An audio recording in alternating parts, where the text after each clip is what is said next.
Bonjour à toutes et à tous, bienvenue sur Comment ça roule. Je vous prie d'excuser ma voix un petit peu cassée.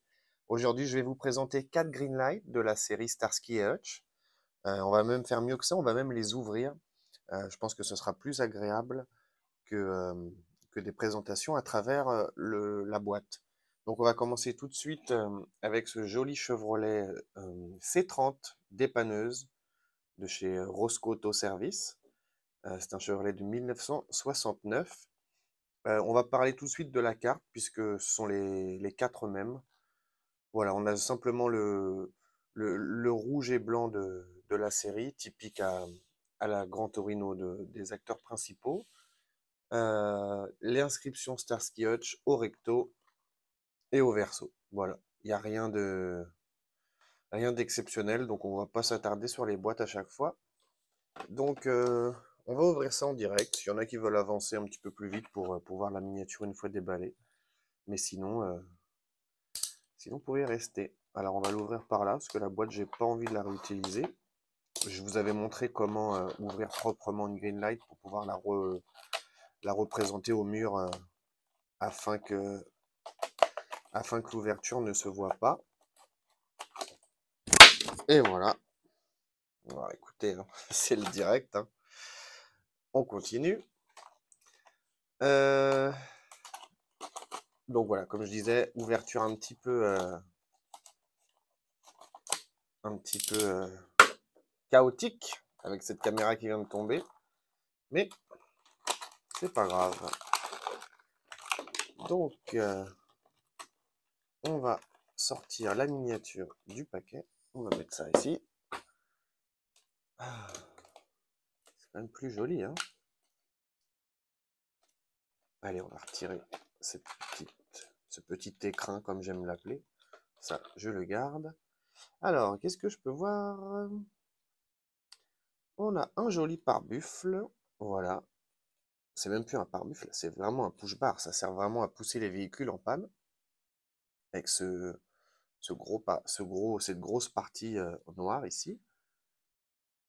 On a des jantes noires. C'est un véhicule, évidemment, comme je vous l'ai dit au début de la vidéo, aux couleurs de Roscoe Auto Service, le service de dépannage Roscoe, avec le numéro de téléphone ici. Qu'est-ce qu'on a d'autre? Sur le toit, on a les lumières chicken lights, comme on dit en français, les feux de position. Ce ne sont malheureusement pas des vrais feux, on n'a pas de relief, hein, c'est simplement, vous voyez, des petits coups de pinceau, voilà, des petits points. Bon, écoutez, on a même le droit de tenir aux essuie-glaces chromés ici. La partie arrière est complètement bleue. Pop, pop, pop. Oh, c'est pas très joli ça. Regardez, ça fait un peu... Ouais, c'est un peu bizarre là. Un peu... Ouais, c'est un peu bizarre la partie haute de la partie dépanneuse treuil là.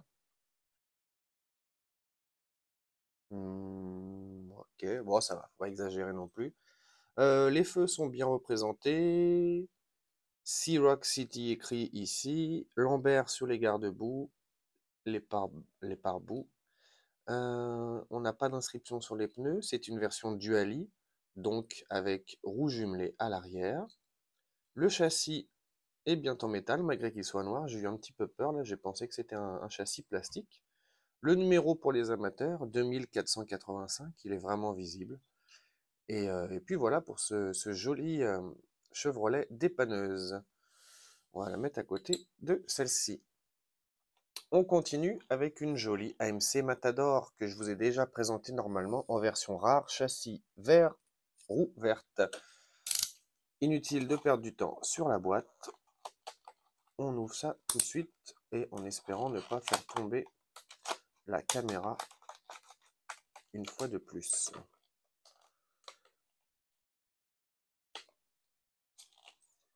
Ok.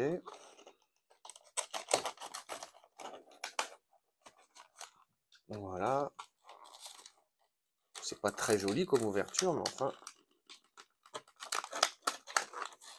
ça a pour but d'aller à la poubelle, cette boîte. Donc c'est pas très grave. Voilà, la miniature est sortie. On va garder ça de côté. Hop. Voilà, un petit focus sur la caméra, sur cette jolie AMC Matador. Donc, biton typique de la police noir et blanc, avec le logo de la ville fictive pardon, de Bay City. Je pense que j'en demande un peu trop à la caméra. C'est dommage. Oui, puisque la série se passe, enfin, en vrai, elle a été tournée à Los Angeles, mais ils n'ont pas utilisé le vrai nom de la ville. Ils ont utilisé le nom de Bay City, qu'on peut voir ici. Bon, je vais arrêter d'insister pour le zoom, je suis désolé. Concernant la voiture, on a le droit... Attendez, là, c'est flou. Oh.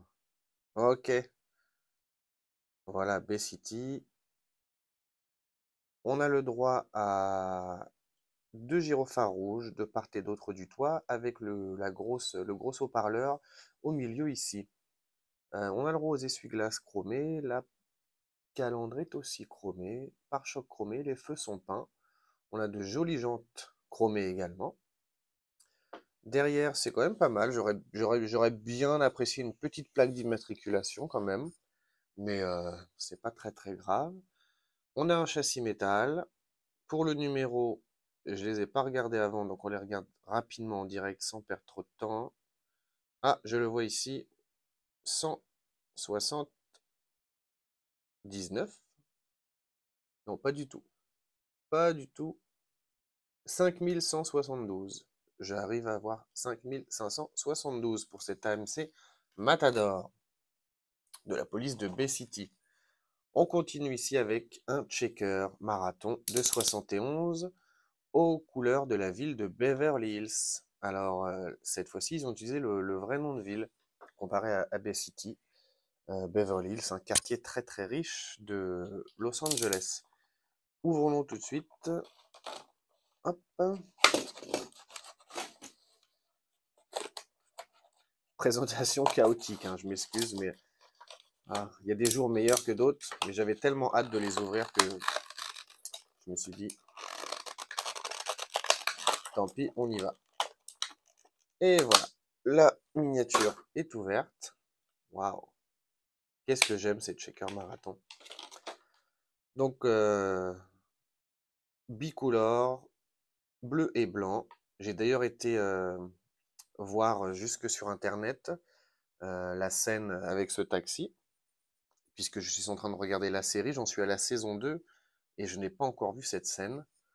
Et je peux vous dire que le taxi est vraiment bien représenté comparé au vrai. Alors, qu'est-ce qu'on a sur la porte avant? Beverly Hills Cab, voilà, taxi de Beverly Hills. Et le toit, 65 centimes tous les 250 mètres environ. Je pense que c'est à peu près ça la conversion. Un sixième de miles. Je me trompe peut-être. Voilà. Bon, enfin, vous avez les 65 centimes tous les 1 sixième de miles si vous voulez faire la conversion en euros ou en dollars canadiens pour mes amis canadiens. Je vous en prie. Oh, on a un capot qui s'ouvre comparé à la dépanneuse de l'AMC. Oui, oui, oui, oui, oui. Très très bien. Joli moteur chromé, belle gamelle de filtre à air. Ok, super. Parfois c'est agréable d'ouvrir les voitures, hein. On a des petits détails comme ça qui sont impossibles à voir dans la boîte. On a la bande taxi sur le toit ici. Voilà. À l'arrière, les feux du checker sont très très bien dessinés. Les petits points rouges en guise de feu ne débordent pas, ça dépasse pas, c'est très bien. Pas de plaque d'immatriculation, le gros pare-choc chromé, les enjoliveurs chromés. Il est vraiment super ce petit taxi. On a un joli châssis métal également, avec le numéro, vous l'avez peut-être vu avant moi. Je pense l'avoir aperçu, ok. 2410, il est ici, à côté de 2019, regardez, dans la gravure. Voilà pour ce joli taxi. Et pour finir, la Gran Torino de Starsky Hutch. C'est une nouvelle version. Je vais vous la comparer avec celle-ci, qui date un petit peu. Alors là, vous allez dire, le détail est un petit peu exagéré. Est-ce que ça vaut le coup de l'acheter juste pour ça? Si vous n'êtes pas fan de la série ou votre budget est limité, non, clairement pas. Je vais vous expliquer ce qui change. Moi, étant fan de la série, je n'ai pas eu d'autre choix que de l'acheter. Alors, vous allez voir, c'est vraiment minime hein, comme petit changement. Mais ouais, j'ai été faible, j'ai craqué. Alors voilà. Sachant que j'ai d'autres versions de Gran Torino à vous montrer, j'ai une version chromée, j'ai une version sale, un petit peu poussiéreuse, et voici cette version. Alors vous allez me dire, mais il n'y a rien qui change là, sur les mêmes. Oui, mais regardez le pare-brise, regardez le pare-brise, il est fissuré. Regardez l'espèce de rouille ici sur la calandre avant. Regardez le capot qui est complètement abîmé. On a également, si je ne me trompe pas, parce que j'en ai acheté deux, celle-ci est un petit peu moins prononcée que les autres. Mais regardez, le phare gauche est fissuré également. Le pare-choc, je pense pas que ça soit fait exprès. Comparons avec l'autre. Oh, le pare-choc est quand même assez abîmé. Alors, est-ce que c'est le contrôle qualité de Greenlight comme à son habitude qui est pas terrible? Ou est-ce qu'ils l'ont fait exprès pour cette version un petit peu abîmée? Je ne sais pas. On a bien le petit gyrophare rouge sur le toit. Sur le côté de la voiture, rien ne change, bien que je repère des petits éclats ici sur la partie blanche de la sérigraphie. Mais encore une fois, je ne pense pas que ces petits points aient été faits exprès pour cette série. Je pense plutôt à des défauts de peinture tout simplement. Mais pour une fois, bah, ça colle bien avec la miniature. La vitre arrière fissurée également. Voilà. À l'arrière, non. À l'arrière, tout est propre, hein. Non, il n'y a rien à dire. On a la belle plaque d'immatriculation 537 ONN, si je ne me trompe pas. Ah, voilà. L'intérieur, c'est le même. En tout cas, une mention spéciale, je trouve quand même que la fissure pare-brise est assez bien représentée. Ouais, je trouve. Et ce capot là s'était fait un petit peu abîmé et du plus bel effet. Alors là, vous voyez, j'ai quand même un petit doute. J'irai vérifier sur celle que je n'ai pas déballée. Je ne sais pas si le capot a été volontairement sali, abîmé, appelez-le comme vous voulez, ou alors c'est un défaut du contrôle qualité de Greenlight. Je ne sais pas. Évidemment, cette partie un petit peu rouillée, abîmée, oui, ça c'est fait exprès. Mais moi, je parle vraiment du capot en lui-même. Est-ce que ça a été fait exprès? Je ne sais pas. Est-ce qu'on a... Oui. Oh! Alors là. Et je vous jure que c'est pas scripté. J'ai pas de moteur. Mhm. J'ai hâte de voir la série. Je suis pratiquement certain que la voiture dans la série a dû se faire voler. Ils ont volé le moteur. Et Greenlight a eu l'intelligence de reproduire cette scène. Alors là, ou alors je me trompe complètement et c'est une erreur de chez Greenlight, mais on n'a pas de moteur. Alors attendez, je vais quand même comparer avec l'autre, qui elle fait partie d'une version normale. On a bien le moteur Ford bien bleu. Voilà. Alors là il y a du détail. J'espère vraiment que ce que j'avance est vrai. J'espère vraiment qu'il ne s'agit pas d'une erreur et qu'ils ont poussé le détail jusqu'à enlever le moteur de la Torino abîmée. Ce serait fantastique. Waouh! Ah, j'adore. J'adore, j'adore, j'adore. Vous voyez pourquoi il faut ouvrir les, les miniatures? Enfin, je vous dis ça, je dois en avoir 500. non ouverte, c'est vraiment chouette. Et puis, il n'y a aucune différence de poids, hein, évidemment, c'est un petit moteur en plastique. Donc, je n'aurais pas pu le distinguer avec le poids de la miniature. Waouh, j'adore. Bah écoutez, mais elle n'a pas de moteur, mais elle roule bien. Évidemment, celle avec le moteur roule mieux. Merci vraiment d'avoir regardé cette vidéo. C'était un petit peu chaotique, la caméra est tombée.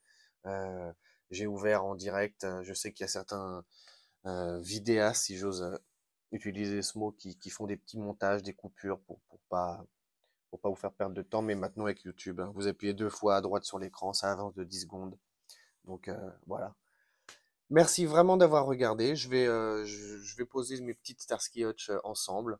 Elles vont se tenir compagnie et puis je vais me renseigner concernant le moteur manquant de cette version abîmée.